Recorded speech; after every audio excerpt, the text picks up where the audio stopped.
What's going on, guys? Today we're going over the top 10 dating coaches in the world, and we're starting right now. Brim low on my fitted, dreams has always been vivid. I'm just trying to go get it, catch me right around and I'm ignorant, I'm just rolling. Now this list will consist of some guys you know, some guys you don't. Coming in at number 10 is Charisma King. The only guys that don't get rejected are guys who don't approach. So if you're approaching, expect to get rejected. Even at an advanced level, you'll still get rejected. Everybody gets rejected, all right? And understanding that too will allow you guys to not put so much pressure on yourself to make the set go well. Will also help you not overthink things. Because if the girl does reject you, it happens to everybody. Everybody gets rejected. There's this guy here, his name is Fitxfearless. He only has like 600 subscribers. This guy is really sick. All right, so I'm gonna show you guys what he does different than Sasha or Tom Torero. Hello. Hi. Sam, nice to meet you. What's your name? Anastasia. Now, see, he didn't immediately say that he liked the girl. However, he did a really good job of approaching the girl and assuming it worked well. The way he approached was like he acted almost as if they were already friends. This is the quickest way to get a girl into you. If you believe the girl's already into you before you talk to her, that is fucking sick. That's a great game. If you believe that she's gonna love you the second you walk up, you're gonna kill the game. Charisma King does a really good job breaking down other people's game and explaining what they did right and wrong. And he's always approaching. I game for long periods of time. I game for like 6 to 8 hours a day at times, like 3 hours a day, at the very minimum an hour. Like I go really hard at this. Yeah, he's not f***ing around, and he brings great energy into his videos. Coming in at number 9 is a guy that most of you guys probably don't know, but number 9 is the Disruptive Male. This guy breaks down how to be a dominant man and teaches you also why you should only date submissive women. Good afternoon, gentlemen. It's going to talk about how I had sex with a pregnant woman. Yes, I fucked a pregnant chick, but I can explain. Oh shit, yeah, that's the wrong video. But yeah, my guy's off the chain. Here it is. And she was like, hey, it's, whatever her name was. I don't even remember her name anymore. I've been thinking, and you're right. I was late, and I didn't have the decency to apologize. So at this point, I want to humbly apologize for being late. And let me take you out. Do you understand what I'm saying? She contacted me 3 days later after I clowned her and said, let me take you out. And I was like, hit it back. Nah. Oh my God. Just like that. I wasn't going to be easy because I kind of figured out like, apparently dismissing her and standing up to her and ignoring her beauty turned this chick on. Because she wasn't used to being treated like that. She wasn't used to having a man be direct, bold, blunt, and honest with her. Once again, I already had some other stuff going on, and I'm like, I didn't really like her attitude. So I kind of egged her a little bit. And then about 5 days later, she contacts me again, and she's like, I'm serious. Tell you what, this is what I want you to do. Do you live in a house, or do you live in a... Where do you live? Do you have a garage? And she was like, yeah, I live in the house. I have a garage. I was like, this is what I want you to do. I want you to have the highest open-toed heel shoes that you have on, be butt naked in your garage at 8:30 tonight, and send me your address, and I will come over and f you like the little whore you are. That was my message. I had nothing to lose. Nothing to lose. Instant reply. Okay. Yeah, definitely one of my favorite coaches. Coming in at number 8 is the man with all the muscles. Ha! Gay! Damn, y'all ain't even let me say pause. But number 8 is fitxfearless. Woo! Let's go, boys. Let's fucking go, man. Not only does this guy give solid advice when it comes to women, but he can speak Spanish. What turns these chicks on? We're trying to figure it out, man. Stay fucking tuned. Hoy mi pregunta a ustedes es ¿qué excite en el cama? ¿Qué te excite? ¿Qué me excita en la cama? Pues depende. Yeah, that's my guy. Coming in at number 7 is the guy with the heavy online game. It's School of Attraction.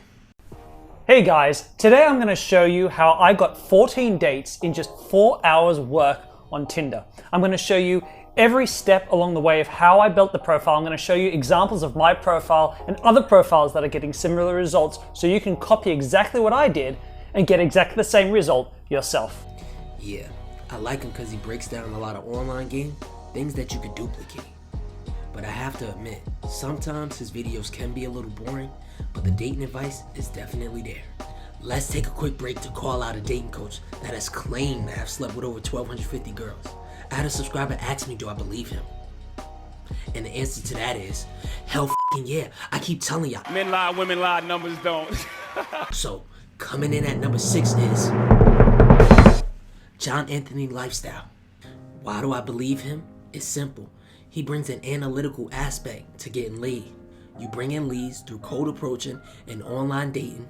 Once you know what to say to a woman on a date to get laid, it's easy. You just need to know how often you want to get laid and how much time you want to put into getting laid. I like John because he's more upfront than any other dating coaches I watch. Here's an example of that. What's up guys? John Anthony here from John Anthony Lifestyle. Today I want to talk about the cold hard truth regarding the percentage of phone numbers you get that are going to turn into sex, okay, in order to set realistic expectations. Okay, a lot of the coaches in this industry, a lot of the different schools of pickup, schools of seduction, tell you that you can close any girl if your game is good enough, or that I've had, even Sonny Arvado in the past used to say he never gets flaked on dates, okay? Flakes are part of the game, okay? Rejections are part of the game. Any coach that says otherwise is lying their ass off, okay? Now I'm gonna tell you at a high level, okay, I'm currently at 1,256 girls. This is the amount of phone numbers on my phone, okay? At the time of making this video, 12,408, okay? So 12,408 contacts, 1,256 girls closed, okay? So it's roughly a 10% close rate. 10% sounds about right if you're a volume shooter with advanced game. If you're a guy that's waiting for choosing signals, I hope your percent is way higher than that. I always use the example of my one buddy who was like real conservative, who would only talk to a girl that he knew like really liked him, and you know, so maybe he would like talk to 2 girls and he would sleep with both of those girls, and I would talk to 100 girls and maybe I'd sleep with 4 of them. But at the end of the day, like, he's batting 1,000, but I'm still twice as many girls as him. And that was Dan in college. And if you had advanced game, you would at least slept with 10. But how long does it take to get 100 girls' phone numbers? For me, 5 days going in. No more than 10. 10 years, me and you gonna have matching Benzes? 10 years? Think of more like 10 days, man. 10 days. 10 days, fellas. But back on the John Anthony. Guys, I always tell you, if you want to get laid a lot, go for it. You want to have a girlfriend, get married, do you. Just be happy. I've done it all, and I can tell you, for me, personally, once I mastered getting laid, it got boring. I spent so much time in high school and in college getting laid that I honestly believe if I took that time and spent it somewhere else, I could have been a millionaire. And the saddest part is, I don't think sex makes John happy. I thank my mother. We're a little bit better terms now. I just told her to fuck off actually a few days ago. But there you go. I So told what her, you're I'm like, trying to do is by sleeping with all these women, you're just trying to get the love from your mother that you never had. It's true. I think that's really it. For me, I had to prove people wrong. My friends thought I couldn't get girls. I showed them. I'll mention this here. I haven't actually announced on my channel yet. I did in September. I went to some outpatient rehab for alcohol because alcoholism kind of crept up on me because I was night gaming 6-7 nights a week at the peak. I was going on dates involving alcohol and all those. It got to the point where I was drinking all throughout the day, and so I entered an outpatient rehab program in September. This is me. When? Oh, September of last year. Wow. So September are you sober 6th. now? So I'm coming up on 8 months. Good for you, man. 5 days. Yeah. He gained 6 to 7 nights a week. Fellas, anything you do 6 to 7 nights, you will master. His advice about women is completely solid, but the last thing I was concerned about was this. And then condoms, just for the cases where they insist on condoms, even though I have a vasectomy. when they insist on condoms. See, when you smash a lot of girls, it takes forever to come. So how do you fix that? You don't wear it. But what's the problem with that? If you're smashing 18 girls in 3 days like he does, well, I'll let him tell it. And I've been seeing her for like 3 or 4 months. And at one point, and it was funny actually, because this is the first time I've gotten chlamydia like 3 times, the only STD I've caught. This is the first time I got chlamydia. And it wasn't from her, but I had to text my whole rotation and say, I'm only seeing you, you gave me chlamydia, okay? And it didn't work with lots of them, including this woman, because she was married and was only sleeping with me and her husband, and barely with him, okay? But she refused sex with him for a week, made him take some pill that she said was for the common cold, and then, ta-da. Some women ain't shit, I swear. He's blessed to have only caught chlamydia a few times, but some of you guys might not be so lucky. Coming in at number 5 is no one other than my brother, Taysocial. Now, Taysocial is one of the least consistent guys on this list when it comes to uploading videos on YouTube. Some of the people I considered for this spot was MJ Get Right, Jessica J, and Justin Martin. But to be honest, Tay kind of reminds me of one of my bros. He's responsible for some of my favorite infields, even though he deleted a bunch of videos. But check this one out of him getting laid during the day in under an hour. How are you? What's your day? I am bad. Like You want some? No, Yeah. no, not at all. Everybody can see us. Okay. Car. Yeah. I can take you home. One of the first concepts that I always keep in mind when I'm going out to socialize that I tell my students is to always have this non-reactionary vibe. In Man Mode Essentials, I call it non-reactionary gaming. And it's just basically the concept of you not taking reactions personally. And this concept was really big to me. Once I started to detach myself from taking random reactions from random people who I had never met in my entire life personally, my success dramatically increased. This concept alone, when I am going out to interact, again, helps me not be in my head. It helps me not judge people, not judge the interaction. It's just an overarching concept that helps you go into life carefree. Because again, if you're caring about what random people think about you, what a random person will respond, how can you go up just like, bang, hey, what's up, and have that intensity of an interaction? And one of the main reasons why I wanted to talk about this concept first is because I've seen it ruin so many of my students' interaction and myself. Because one, not only are we taking it personally, these random reactions, which puts us into a negative mindset, but we misinterpret reactions as well. And misinterpreting interactions is just as bad as taking them personally. I mean, imagine you go up, you see a girl that you really like, and you're already in that, oh, I'm gonna take her reaction personally, so it puts you into a negative headspace. And let's say you go up and the girl is just like, what's up, hey, how are you doing? She's not giving you that response that's like super crazy, like, oh, I'm very happy to, thank you for approaching me. But really, she's just maybe even shy, and you miss out on that opportunity. If you're a guy that's approaching women, you know and understand what he's talking about. I picked Tay because if I didn't know how to approach women, I would pay someone like Tay or me. But anyways, coming in at number 4 is no one other than the master of seduction. Ladies and gentlemen, Alan Roger Curry. Mode 1. So how many of you guys in here think you're classy gentlemen and well-mannered and polite, nice guys? And like probably 95% of the guys raise their hand. And I asked them one simple question that afterwards you could hear a mouse fart. I said, how's that working out for you? Because the reality is, if the nice guy thing was the ultimate key to success, why in the f are you in this auditorium listening to me? Alan Roger Curry has no filter and gives some solid advice on being upfront with women. He's also very entertaining and doesn't mind coming at these other coaches. So yeah, that's my guy. But he's gonna hate me for this one, because coming in at number 3, ARC's arch enemy, Alpha Male Strategies. Now I know some of you guys have seen some of the videos I made about dating coaches not knowing what they're talking about. And I don't mean they're completely full of shit. It normally has a lot to do with me disagreeing with them on one specific thing. But I've studied YouTube, so I know what works and gets views. And it's funny because I get comments all the time about clout chasing. on these videos. And the truth is, no one gets on YouTube and hopes that their channel doesn't grow. I'm here to get paid. I'm not doing this for free. However, I understand that that's not the only way I can grow. So instead of putting it in a video, I'll save some of my comments for the coaches when I see them in person. But AMS has come back and cleared up some of the things I disagreed with him on. One of those being his take on cold approaching.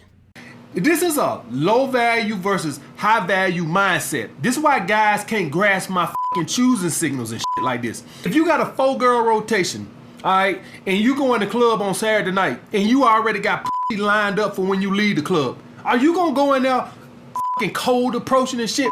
That's why when I hear these fucking dumbass dating coaches speak against choosing signals, they don't know, but they telling on themselves. I know he meant well. He may have just explained it wrong. And I'm sure he realized that when the sleazeball game started talking about we don't approach women at all unless they give us choosing signals. So here's the recent correction. The choosing signal, guys, is not the best way to meet women. It is not. If you thought that when I said waiting on choosing signals is the best way to meet women, you are bugging. Anybody who knows anything about meeting women will tell you that is bullshit. Yeah. That is bullshit. You much better being aggressive going out, approaching 30 women, 50 women a day. You'll get more action that way. The choosing signals is this, guys.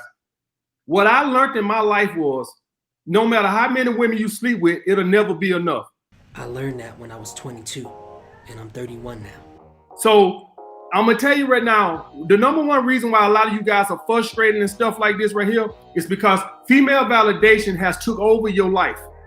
You control by what's between your legs. And so what ends up happening, guys, is when you guys are going out with your friends or you going out to a party or going out to the mall or whatever, you're not really in the moment. You only fixated on how many women gonna be in here. Right. Yep. How many numbers can I get out of here? So that is where the choosing signals came in. I'm trying to get you guys to get back to enjoying your lives and take this constant female validation out of it. If you got 3 numbers today, it was a good day. If you didn't get no numbers today, it was a bad day. But you was with your friends. But I thought you was going your own way. But now your life is dictated on how many women you got. So your whole life happiness is dictated on how many female numbers you got today, how many women you met today. So you're never gonna be happy that way. Amen. I used to be like that. If I go out to the club with my friends and I didn't get any numbers, it wasn't a good time for me. So I agree with that 100%. You need to cold approach to meet women, but don't let that dictate your night. Enjoy being out with your friends, and if you see something you like, go approach. Now, one of the second biggest things I disagreed with AMS and some of the other dating coaches is staying on your purpose. Yes, you should stay on your purpose, but if you're successful, attractive, with no game, you still will have trouble with women. You could take my brain out right now, put it in your body as is, and you could take the brain out your body and put it inside me, and I could take everything you got. I don't give a f if you flat broke, live with your mama, overweight. I can take everything you got without doing no self-improvement. I'll go out, I can talk to enough women. I'm talking about just flat out cold approach. I'm not even talking about no choosing signal. I'm just talking about flat out just cold approaching. And I just know that if I talk to enough women, somebody is going to like me. And I could put your brain in my body and you'll go out, you'll get rejected by 2 times and you done. That's it. That's scarcity mindset. Exactly. So my big problem is most guys use those 2 excuses to not approach. I'm on my purpose. Shut up! No the you're not. You're in my comments telling me how I'm clout chasing. But the best part about it is I get to respond back to you knowing that my reply helps the YouTube algorithm push my video. Stupid! So who's really on their purpose? But my favorite excuse. It's all about the looks, money, status. Shut up! Or women only want the Chads and Tyrones of the world. Say another motherfucking word and this shit is over. I'm done calling these coaches out. But anyone that says these things doesn't know what the they're talking about. The choosing signals were never meant to become a way of life. If you want a cold approach, cold approach. I'm not against cold approach. All I'm against is you going out, you leave the house with the mindset of, I'm finna try to talk to you. Yeah, right. Yeah. That's what I'm against. But most of your subscribers and mine are afraid of rejection. I dropped a video on why 99% of men don't approach women. And I'm glad you cleared that up, because one of your guys came in my comment section trying to explain to me why he waits for choosing signals at the grocery store. Like, bro, you wasting time trying to see if she sees you at the grocery store. Just approach her. She likes you. Get the number. She doesn't. Move on. Don't sit around 5 minutes trying to see if she looks at you. Coming in at number 2 is the guy I disagree with the least. The guy that used to be a camp counselor at a nonprofit I went to is Mr. Locario. What I'm saying is that the guys who are so pro-choosing signals, right? They come up with this cockamamie lie that they get chosen all the time. Like, this shit is happening so much, right? So now, if you're getting chosen all the time, or let's say chicks are, you know, checking you out, choosing up on you for whatever reason, right? That would mean that the women are saying that you're attractive, right? Because it's happening on such a consistent basis, right? And this is the funny part. Those same guys who say they get chosen all the time are the same guys who say that cold approaching don't work, or that cold approaching is too hard, right? So now that's a contradiction right there, because if you get chosen all the time, if chicks is choosing up on you all the time, that would mean that you're attractive to a large number of women. Just off the bat, that you just so attractive that they can't help but choose up on you. So if that's the case, how in the is cold approaching hard for you? Because that would mean the same amount of women would be receptive to you cold approaching, dummy. You see how stupid this sounds? We don't validate women and we out here just waiting for choosing signals. Shut the up. Heavy game. Heavy game. I almost put him down as number 1. I'll do some honorable mentions real quick. People I wanted to make the list, but just didn't have space. We have Playing with Fire, Madison from RSD, and my guy, Miles Cunningham, that rose with Mr. Locario. But anyways, coming in at number 1, y'all give it up for the motherfucking confidence creator. What? Shut up. It's my list. I'm number 1. Now I heard y'all was looking for me. Bro, these lights bright as a motherfucker over here. Almost made me spill my yak. Why am I number 1? It's simple. I've put in the work to be number 1. Not only do I teach based off my experience, but I'm consistently expanding on what I know. You need online dating game? I got you. You want to build a rotation? Easy. You want to find out if she's the one? Hit me up. I'm Walmart, a one-stop shop. Not to mention, I'm already successful outside of YouTube. You want to learn how to build a business? I've built 5 already. You want to talk stock? I've been trading since I was 17. You need help getting your life together? I'm your guy. Basically, I'm your life coach. Anyways, I've ranted enough. Comment down below if you agree with my list. And I'm out.